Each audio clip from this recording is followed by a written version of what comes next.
খানাপাৰা পশু চিকিৎসা মহাবিদ্যালয় খেলপথাৰত অনুষ্ঠিত অসম গ্ৰন্থমেলাৰ নেশ্যনেল লাইব্ৰেৰী গ্ৰন্থ বিপণীত ববিতা বৰ্মনৰ মৌন হৃদয়ে কথা কয় শীৰ্ষক গ্ৰন্থখন উন্মোচন কৰা হয়।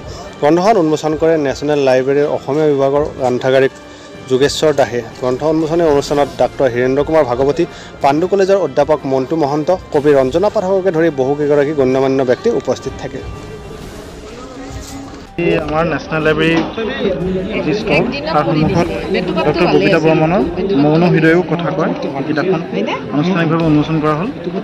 গ্ৰন্থখনত বাইদেৱে বহুখিনি কথা নিজৰ অভিজ্ঞতা আৰু নিজৰ আৱেগ অনুভূতি গোটেইখিনি সন্নিৱিষ্ট কৰিবলৈ চেষ্টা কৰিছে। আশা কৰোঁ পাঠক সমাজে এই কিতাপখন পঢ়ি আপ্লুত হ'ব আৰু বহুখিনি তাৰ পৰা ইনফৰ্মেশ্যন পাবলৈ সহায় হ'ব। তেখেতৰ নিজৰ অভিজ্ঞতাৰ সুস্থ সাহিত্যৰাজিৰ বিষয়ে বহুখিনি দিছে আৰু মই কিতাপখন যেতিয়া পঢ়িম আৰু ইয়াৰ বিষয়ে বেছি সাৱলীলভাৱে ক'ব পৰা যাব। এতিয়া মই কথা কয় শীৰ্ষক ডক্টৰ ববিতা বৰ্মনৰ যিখন কিতাপ, সেই কিতাপখন আজি আনুষ্ঠানিকভাৱে উন্মোচন কৰা হ'ল। কিতাপখনৰ নামটোৱে বহুতখিনি অৰ্থ বহন কৰিছে।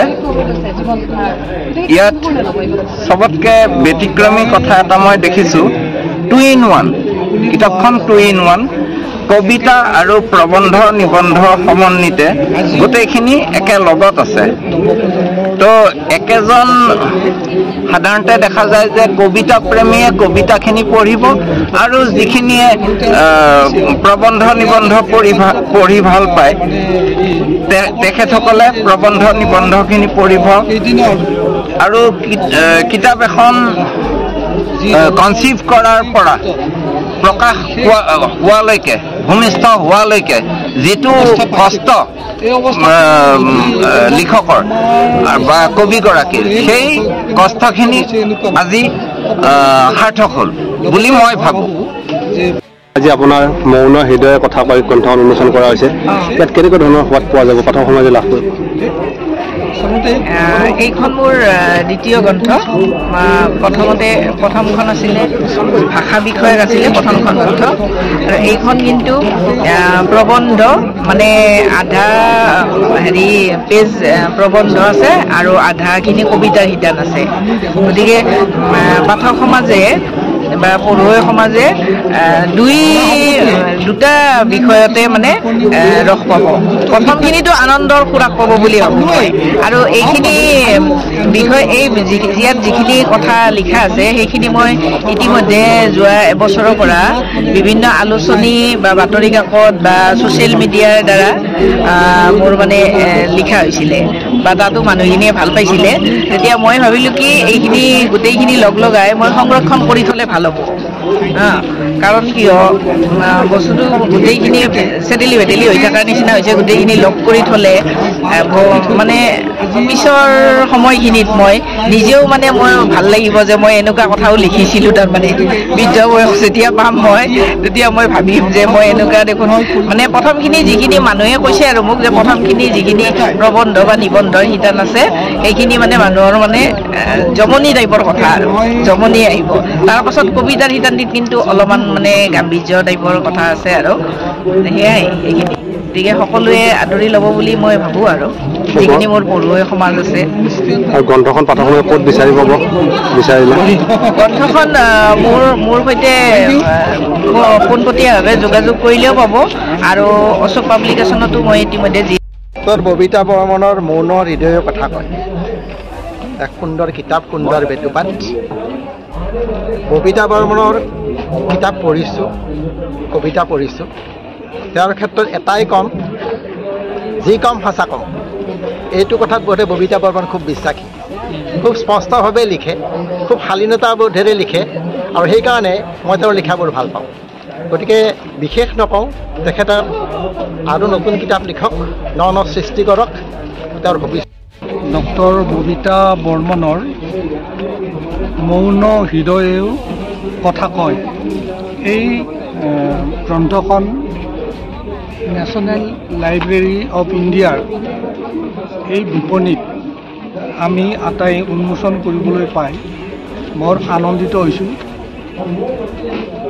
ডক্টৰ ববিতা বৰ্মনৰ লেখা ইতিমধ্যে ছ'চিয়েল মিডিয়াত কেইবাটাও পঢ়িছোঁ আৰু পঢ়াৰ পাছত আমাৰ এটা ধাৰণা হৈছে যে সচৰাচৰ যিসকলে বিভিন্ন ধৰণৰ লেখা লিখে তাৰে ভিতৰত ডক্টৰ বৰ্মনৰ লেখাসমূহ এক ব্যতিক্ৰম কাৰণ আমি জানো যে কিছুমান কথা লিখিবলৈ এক বিশেষ ধৰণৰ সাহস লাগে আৰু আমাৰ অসমীয়া লেখক লেখিকাসকলৰ ক্ষেত্ৰত দেখা পাইছোঁ খুব পৰিমাৰ্জিতভাৱেও কিছুমান কথা লিখিব নোৱাৰে কিন্তু ডক্টৰ বৰ্মনৰ লেখাত এই কথাটো পৰিস্ফুট হৈছে যে তেখেতে কিছুমান এনে ধৰণৰ মানৱীয় আবেদন পৰিশীলিত ভাষাৰে ইমান স্পষ্টভাৱে লিখিছে যে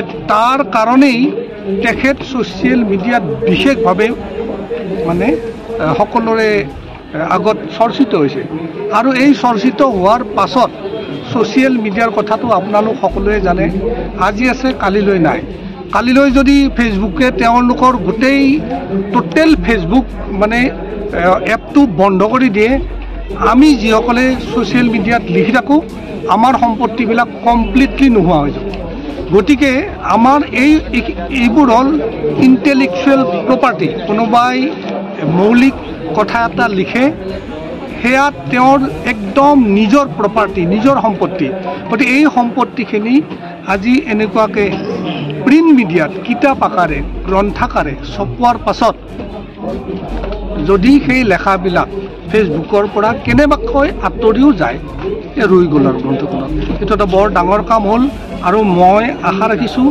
যে এই গ্ৰন্থখন একদম নিৰ্মোহ নিৰপেক্ষভাৱে পঢ়ক ৰাইজে পঢ়িলে গম পাব যে এগৰাকী লেখিকাই কিছুমান কথা পৰিমাৰ্জিত আৰু পৰিশীলিত ভাষাৰে কিমান পোনপটীয়াভাৱে লিখিব পাৰে মানুহৰ আৱেগ প্ৰকাশ ভংগীটো সকলোৰে বেলেগ বেলেগ তেওঁৰ ক্ষেত্ৰত আমি দেখা পাইছোঁ এক্সেপশ্যনেল বিশেষভাৱে বিশেষ গতিকে মই আৰু বেছিকৈ নকওঁ গ্ৰন্থখন ৰাইজে যদি পঢ়ে পঢ়ি সাৰমৰ্মখিনি বুজিলে মই কোৱা কথাখিনি তেওঁলোকে